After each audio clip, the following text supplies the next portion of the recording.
There we go.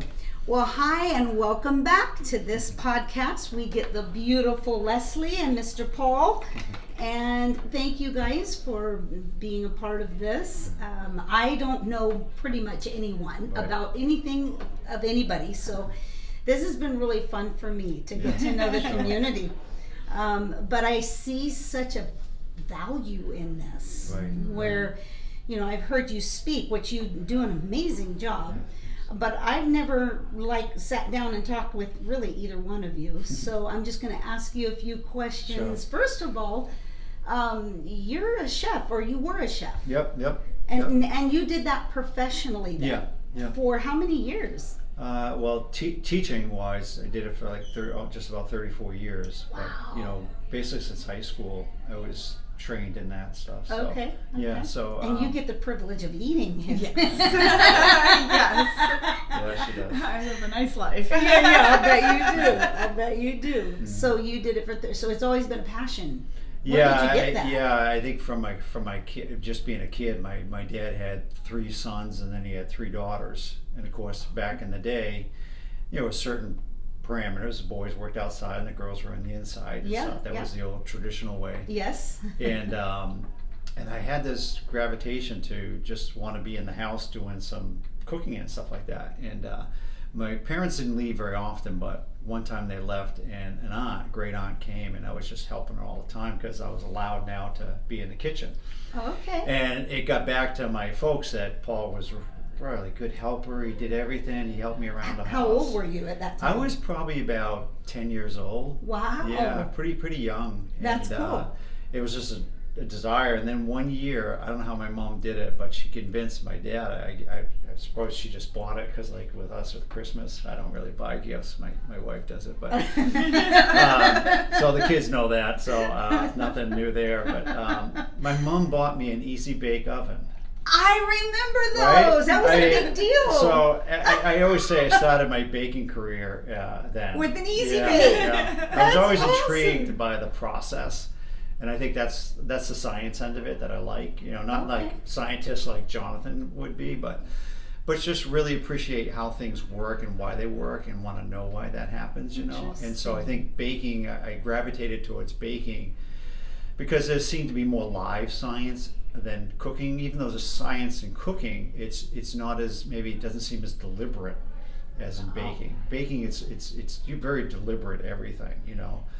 So I gravitated to that, and I think that's kind of where I started the whole career.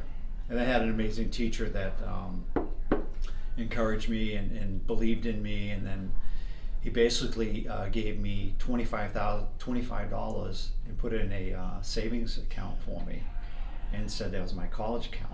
Now, who was this? My high school teacher. That's amazing. Yeah. But so, not divulging your age or anything, but definitely we're in the same demographic. Yes, absolutely. So it wasn't really highly thought of for a male to be in cooking or baking. Yeah, I would say from the industry perspective, probably was.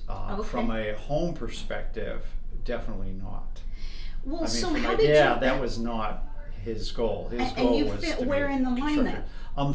I'm the 3rd son.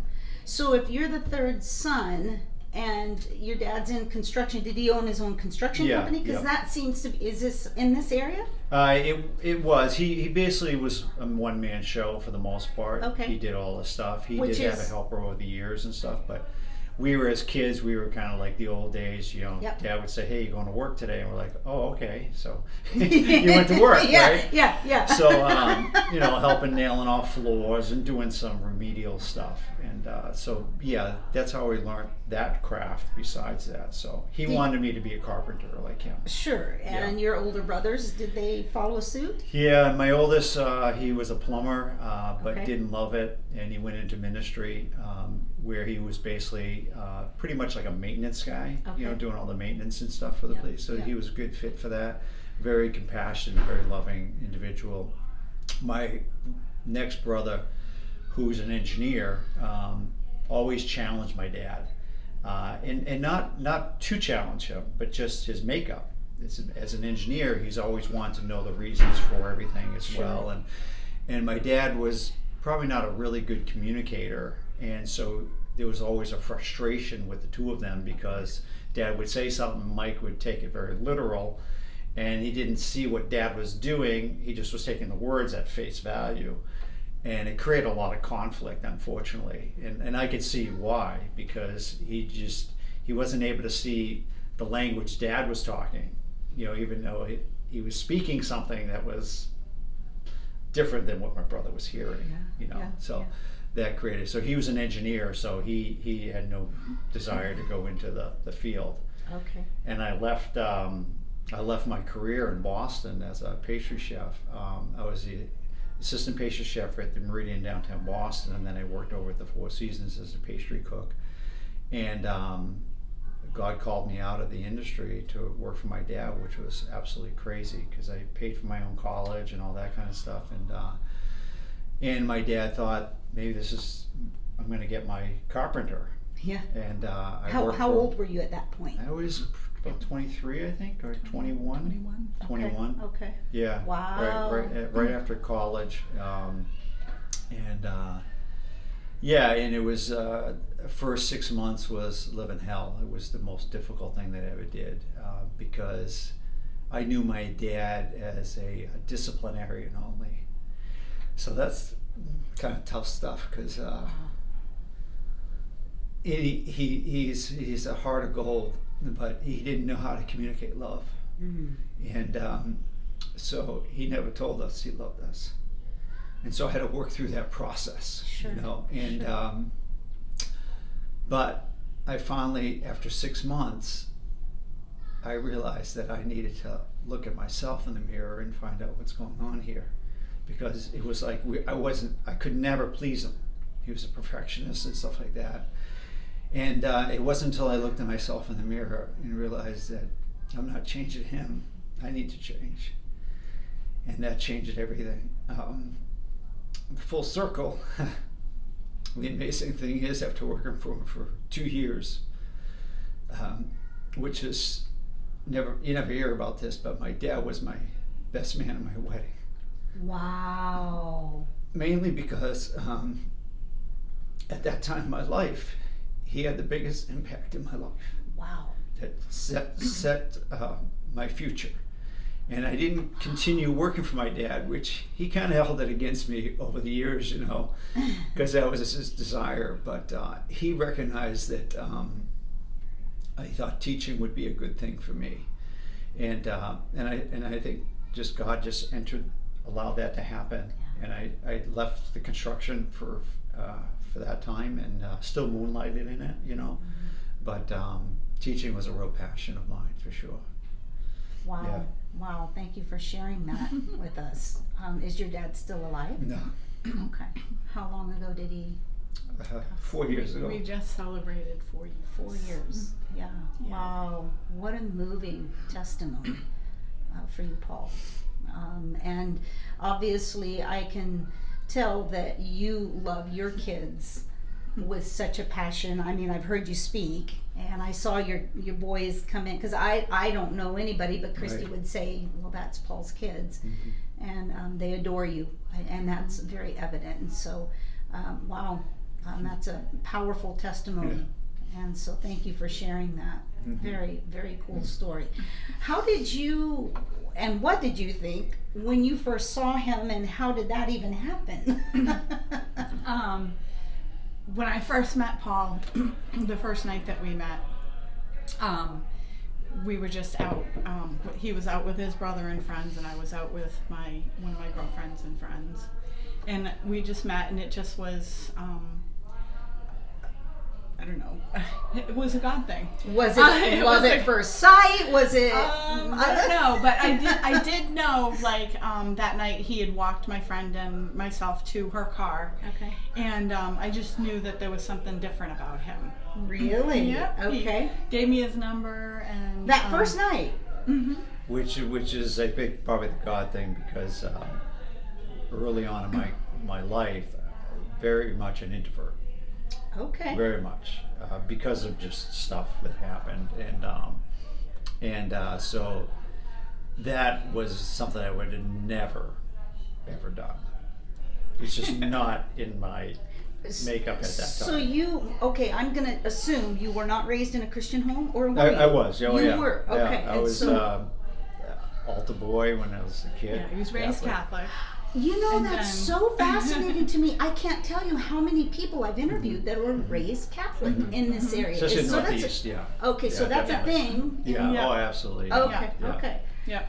And you as well. I grew up in, we were Protestant, Methodist and then Congregationalist. And my parents were very much involved in the Okay. church, Okay. up until a point like when I got old enough to do youth group and confirmation and stuff. I chose to stay at the church. Okay. And it was very influential in my life. Like, so when I say that when I had met Paul, I knew that there was something different about him. It just was, I don't know that I knew this, I wasn't saved at that time, so I didn't know the spiritual aspect of it, but I used to, as a kid, always, talk to Jesus when I went to bed, and Wow. my dad That's cool. dad raised me to, he's like, he was always a good girl, because my dad always said, before you do anything, imagine that Jesus is sitting right there next to you. Would you do it?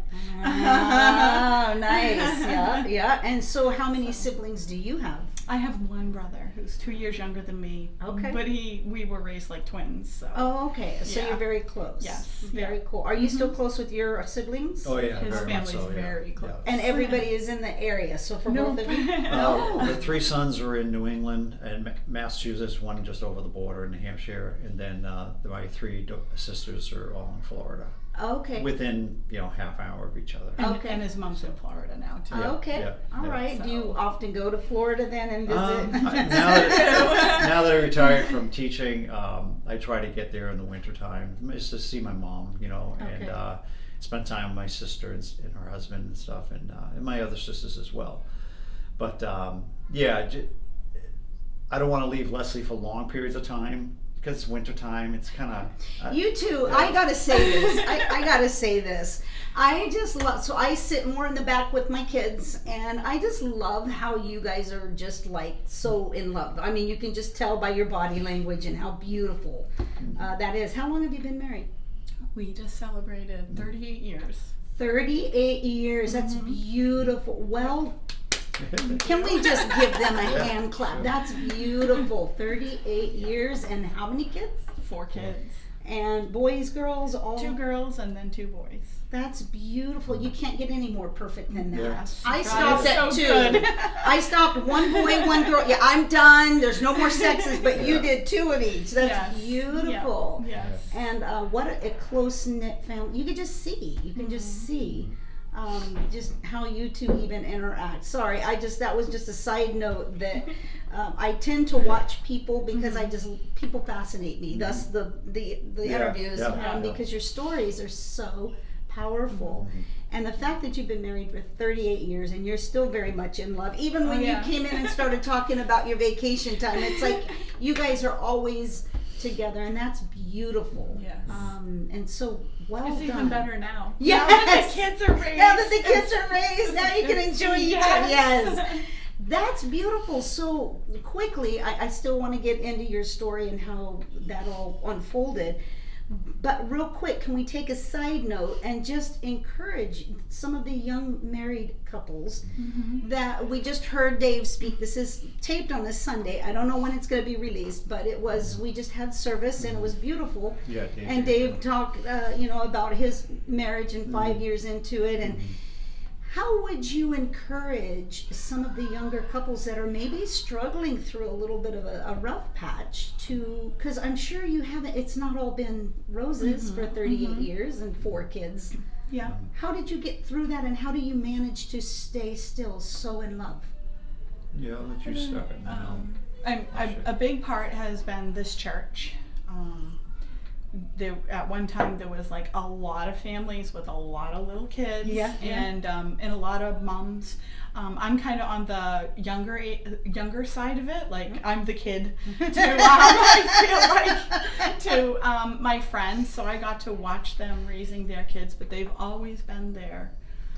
For me, we used to always have family gatherings and stuff. So this church has been a big part of it. And then knowing, I mean, yes, like you're saying, in marriage we don't always see eye to eye, but we always usually make decisions together. It might not all, we had a bargain when we got married. It was like we would always discuss things. The agreement was we would discuss things, but the final say would be Paul's. Okay. But I can't ever say that there was ever many times that he like did something that I was adamantly against. We were all we talked it through and worked it through. So It's beautiful. it wasn't always easy. Like on a teacher's salary, he did carpentry. Nights and weekends he would get a job to bring in the extra what we needed to pay the bills, and it just seemed like I tell my kids I could never do a budget because it never worked on paper, but God always made it work. Wow. We we're always able to pay our bills, and so for that I'm grateful. And it was probably again back to this church, having a strong faith, building our faith, and working beautiful. together. Beautiful. So I have so many questions rolling around in my head. But go ahead and I guess for especially young Christian families, I think there's a little bit of a difference there. I think the things can still apply, but I think within the church community, there's probably a better understanding. For me, when things were difficult, I think it was like God just remind me that, Paul, you're in a covenant. And like to the world, that may not mean anything, but hopefully to a believer, that's different than marriage. Marriage can be, it's a contract, or it can be like, it's a term that we can throw out there, and it doesn't have the same value or weight that a covenant has. And especially in our faith, it's like Jesus had a covenant with us as his children, and that he didn't change the covenant whether I was going to accept him or not. The covenant is still the covenant. It's beautiful. And so I think that was for me, the key to, in a way, that's the key to die to self as well, is because in that process, you have to look yourself in the mirror once again and say, what do I need to change? And I think if couples would look in the mirror a little bit more often, and not totally introspective, because I've done that, and that's not very healthy. You have to do it with God, and God has to lead you into those places. You have to allow him into those places so that can happen.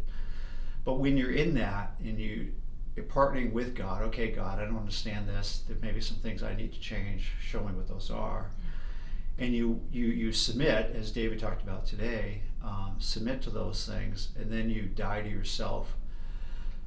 Just through dying to yourself is an acceptance of what God wants to do in your life. That's the dying to self. It's not like a martyr thing.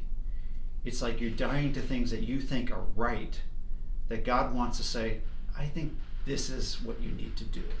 That's the difference. And I think when you partner with God in that area, you realize that, okay, I'm going to do me first. And I think that's the most important, because I think too often, it's this and that, and I think that's very unhealthy. I think you have to remind yourself as couples, your spouse is not your enemy. And you have to remind yourself, sometimes daily, depending on the relationships, right? And sometimes just every now and then. But I think to remind yourself that my wife is not my enemy. She wants the best for me, and I want the best for her. Yeah. And I think as long as you can remind yourself of those things, you will have a successful marriage, because you're like David talked about today, was that you're willing to listen. And I think that sometimes as guys we don't listen very well. Probably for me, because even though I'm an emotional guy, I'm not emotional really. Like I'm pretty dry. Like stoic, she'll say a lot of times, lighten up, you're too. But I am. I'm very, I can be intense. Yeah, Sure. my students would say I'm get intense. And so there's that part. But yeah, I think just learning to listen, even when like it sounds like something different. Like I might think it's complaining or whatever. She's just venting her emotions. And for me, I'm like, okay, I'm already there trying to solve that thing. Sure. And it's like, no, you just need to listen. Wow. And I think we have to like look at what Scripture talks about. I've often said, and I don't mean this in a negative way at all, but I feel like in some way the men have a harder job because God's called them to be like Christ. Like God asked her to submit to her husband, love her husband. But then God says, okay, husband, you want this, but in order for you to get that, you need to basically die to yourself and take on your bride as though you'll give your life for her. I mean, that to me is pretty high calling. It is, and I want to push back a little bit on something you said is she's to submit or to love you, and actually that isn't the scripture. The scripture says you're to love her, she's to submit to you. So that love isn't required of her, but it is of you, which is to love like Christ, which is beautiful because then what happens is when you do love like Christ, it's easy to submit. As a female, to give, like it's easy for us to submit to Jesus, but he never promised everything was going to be easy. Right. And I love what you said earlier about the covenant and how beautiful, what a symbol, which is what Paul talks about, is our symbol in marriage this way is the same covenant that he has given to us, his bride. And so the beautiful part of you loving her and covering her, you even said it, there's not been any or very few decisions that he hasn't made that you've not agreed with, and you've worked together because it's easy to submit to somebody that loves you and doesn't try to manipulate or control you. I love that. Yes, that's absolutely. beautiful, and it makes it such a beautiful, hopeful, especially in today's day and age where and covenants aren't and marriage isn't thought of. Oh well, I'm just going to part ways, but what I'm hearing you two say, the 38 years that you have done this well, not easy, not always fun, but the covenant is what kept you together, and that's beautiful. You're a beautiful example of that, and so thank you for that example. What would you say being, okay, first of all, let me ask you how you wound up at this church. What caused that? Well, a couple things. One, I knew Pastor as my youth pastor, so that's. Oh, you were in his youth group. Okay, nice. Yeah, so that was. That's cool. Yeah, so we have a lot of history there, and his passion for Christ was, I hadn't seen that in someone young, and I was pretty rebellious, I think, because my folks had gone from Catholic to Christianity. And so there was a bit of like this Jesus love stuff, and I'm thinking, I haven't felt love all my life, like we're talking about, right? So there was a lot of stuff there. But anyway, I think what the biggest thing is that we had left a church where we wanted to be involved, and but there was a little bit of control at the church where in order for stuff to happen, you needed to do this and go through the board and all this stuff, and that didn't feel like freedom to me, and both of us just wanted to serve and just. I think a big thing was that we were looking for, I remember being asked why we were leaving the previous church, and I remember by one of the elders, and I remember saying to him that you raised your family, you own your home, your life is just wonderful. I said, I need all that God has for me, and I need to be in an environment that is encouraging me towards that. Wow. So that was like, we knew Daryl, we kind of knew how they were growing here, and we wanted to be in in the environment, a place that was encouraging us towards Christ. That's really all that we had back then. You know, you've got small children and you're trying to raise them and everything, and so, you know, we just needed all that God had for us, and I loved being in an environment that encouraged us in that way. And you guys are elders now, correct? Yes. Yeah. So, and you're, what are some of your duties that you do as an elder? Like the things that you've wanted to do, now, I'm assuming you're now doing. Well, yeah. There's just like, you know, being here for the people and serving them.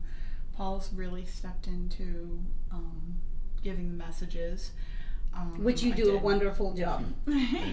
I did the nursery for a long time. I don't even know how many years. A long time. Wow. And that's then, not an easy task. No. Fun, but not always easy. Right, Yes. right. And then I ran the bookstore for a long time as well. Oh, okay. So, okay. yeah. And do you like to speak or teach or no, don't. In fact, you're very uncomfortable about this. I like to be more administrative and support. That's what I love to do, is to support people. Okay. That's beautiful. That's my comfort zone. Yeah. So again, thank you for doing this, because I know this was a stretch. And usually with anybody that is doing the interviews, it is a stretch, because that's one of the beautiful things that I think about what I'm learning about this environment, is that people aren't looking to be noticed. You don't have to be in order to feel fulfillment, because I come from an environment where that's very prominent. You know, be the one with the big testimony, or be the one on the stage or the microphone or whatever. But what I sense in you two, as well as everyone that I have so far interviewed, is this servant heart. And that's what I find so beautiful. Even you do the men's breakfast once a month, correct? And you cook for or bake or whatever you do for them. Which we need to have a women's thing where he comes and does that. I know, but I'm not the cook. So. No, but you can get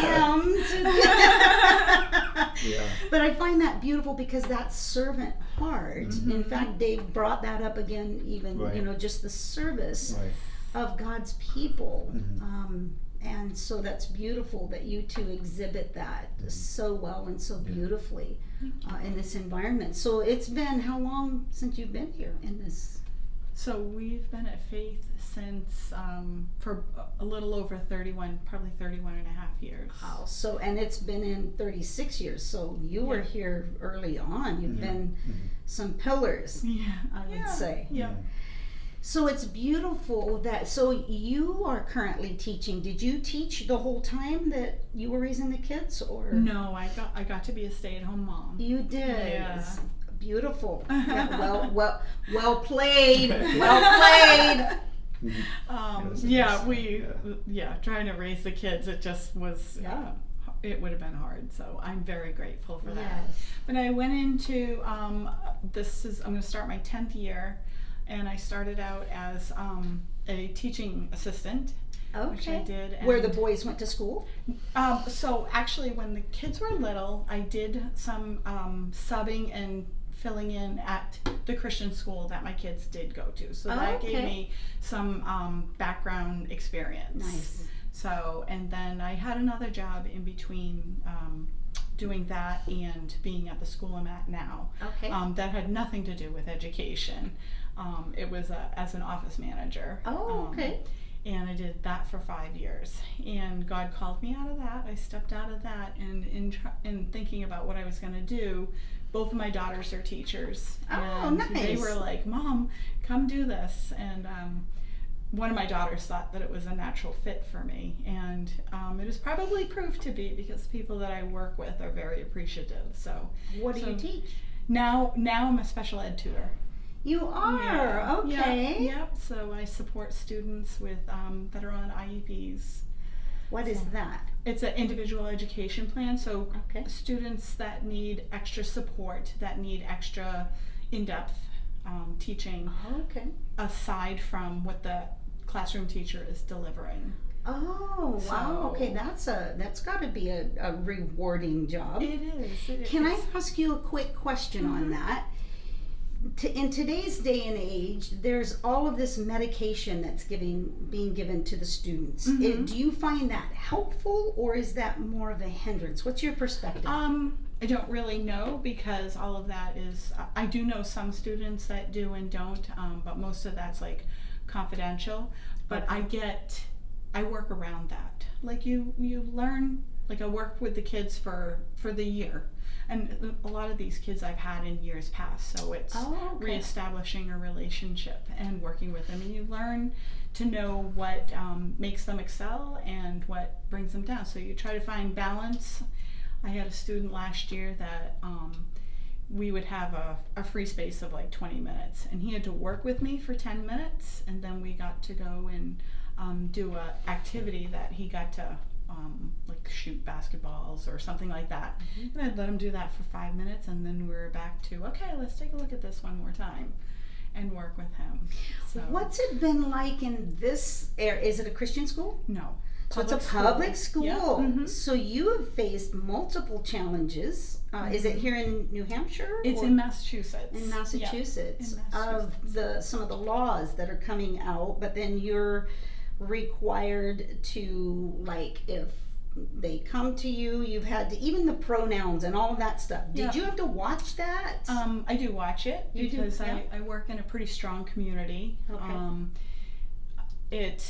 I be me, and I don't go with a lot of that stuff, and I think that my coworkers know that, and like I said, I just be me, and probably a lot of what I do to work with the students is to just love on them with who I am. Let them know that they can do it.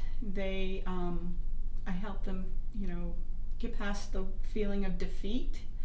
Wow. And Yeah, I help think them her learn. power of loving the kids trumps all that stuff, you know. Yeah. I think that even the community that she's in can see that, and so maybe someone to be held to a different standard or something like that, but how do you challenge somebody that deeply loves these kids and you know they Right. are sincere about their effort and stuff like that? So that's tough to challenge, and I think they recognize that. I think I know they value it tremendously. And it goes to her giftings because, like she just said, just administrative and support. So she's administrating It and she's meets supporting, those, yeah. and it thrills her heart. That's for sure. Yeah. What I find fascinating about both of your occupations and what you have chosen to do, for years, it sounds like, you haven't chosen easy occupations, and you haven't chosen what some would say is the easy route. I would imagine the baking industry as well as public school life.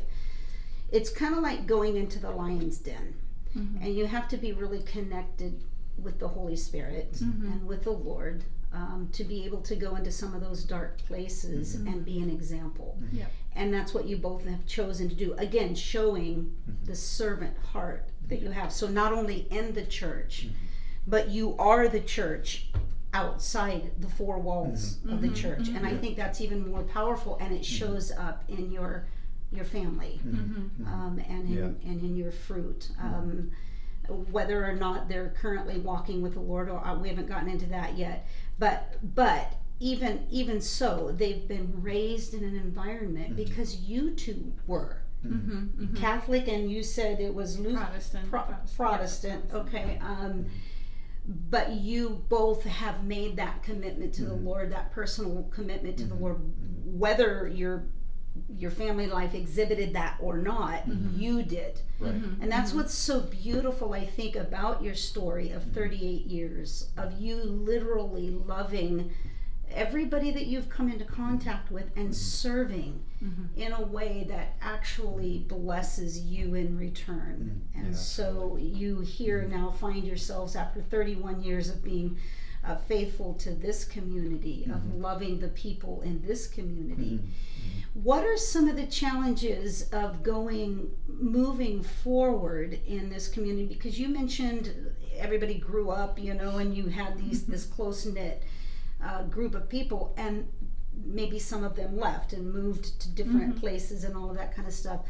What are the challenges for you personally now that your kids are older and they have moved? Some of the families have moved, of staying connected and building community in this area in Faith Worship Center. For like our family, for our kids, our kids are mostly around here. We have one daughter that lives 25 minutes from us, and it's probably almost an hour for her and her family to come here to church. Yeah. But our oldest daughter and her husband regularly attend here with their children. So that's Nice. Beautiful to see Nice.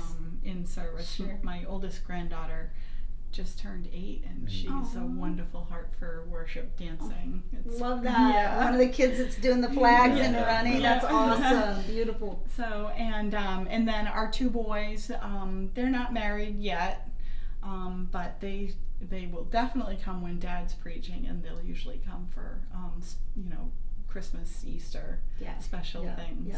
Yeah. So they usually come for Pizza Sunday. So Yep. That's a good one. I love the pizza Sundays. Yeah. So my prayers has been, that this community would stay strong to encourage my kids so that they can grow up and have what we had, because like I already shared, this was a big part of raising our family successfully and making Beautiful. it through. Beautiful. What would you say? I'm sorry, repeat the question, I guess. So how do you keep yourself, because it's a challenge, Right. and people have grown and people have left and new people are Right, coming in. sure. So how do you keep that community? How do you keep serving? I think it was just when we first came. I mean, for me in my heart was commitment. I mean, for pastor, I've always wanted to be like his Jonathan, just a friend, not necessarily a leader or anything like that. I was perfectly fine to be behind the scene and stuff like that, but to know that you have somebody there that values you as a person. He was like a spiritual father to you. Yeah, especially That's powerful. and young, I mean, at a young age. And so I guess paying it forward in a way, right, is just, being there for him. It's beautiful. And, I think that's the biggest thing, is that there's a commitment there. It's similar to covenant, I guess. At the end of the day, everything like relationship, churches, we have these patterns or flows and what have you, and you could either jump ship or whatever, but I think each individual has to assess what their calling is. And for me, it was one that like, I want to support you and through whatever. And I think, some people, not everyone can do that, right? Because it has to be put in your heart to do that. And some people will move on and do different things, and I think that's also healthy, because you get different things. Like in your part of your life, you need freedom in an area, or you need teaching in an area, and sometimes a place won't be able to give that to you, and you need that. And I think that's where the body in unity can work well, is that we see it as not a bad thing, but as a process for each individual to discover their own, where God wants them. Yeah, that's beautiful. And sometimes it's for a lifetime, and sometimes it's for a season. Yeah. And I think for me, it was more of a lifetime than a season. I find that beautiful. I come from an environment where I don't know if you know who Chris Valentin is, but he did the same thing with Bill Johnson of saying, I want to be his Jonathan. And it's been over 40 years, Right. and it's beautiful. It hasn't been easy, and they're very public with that, but I find what you're saying absolutely beautiful. Again, it just tells who you are and who you are as well in this environment. And I just want to invite anyone that might be watching this that's looking for a good, solid place where people love and love well, that this is a true example of what has been stewarded here in this community, and how people are loved and not controlled by that love, because all too often in church environments you find you know, they don't want to leave, they don't want people to leave, and they want to just control things, and instead they're getting what you just witnessed is this beautiful couple that love and literally love will love the hell out of you if you have it in there. So thank you, Paul and Leslie. Thank you so much for being real with us. This is exactly what, you know, everyone needs to know, and don't always get a chance to know, even if they know you and you've been around for so long. Maybe there's some things that they saw in this that will, you know, draw them even further into community, especially the younger ones. I will say, as we close, I will say that it's important for those of us that are what has been dubbed a Q-tip, which is white hair. Now you don't, because you're a little on the younger side, but definitely the two of us, that they need that. They need that mothering and fathering, because you're prime example of that, of Daryl fathering you through some pretty rough things, but look what God has done. And so you can turn around, and I just want to encourage, if you're a younger couple or if you're a younger person, to not be afraid to come up and talk and just get a hug. Sometimes I think that's even more special, just a hug. Yeah. We are like a hugger church. I can see that. It totally is true. It is totally true. So thank you, guys, for being real with us and taking time out of your busy day to come, and hopefully you'll get some time to go to Salisbury Beach. It was beautiful. I loved it. We went just a couple days ago. That's awesome. So enjoy the rest of your vacation time, because it's going to be ending here, in the next couple of weeks? A week and a half. Back to school. Back to school. All right. Well, you guys have a great week, and we hope to see you next week on Hidden Gems. Thanks, guys. Yep, you're welcome.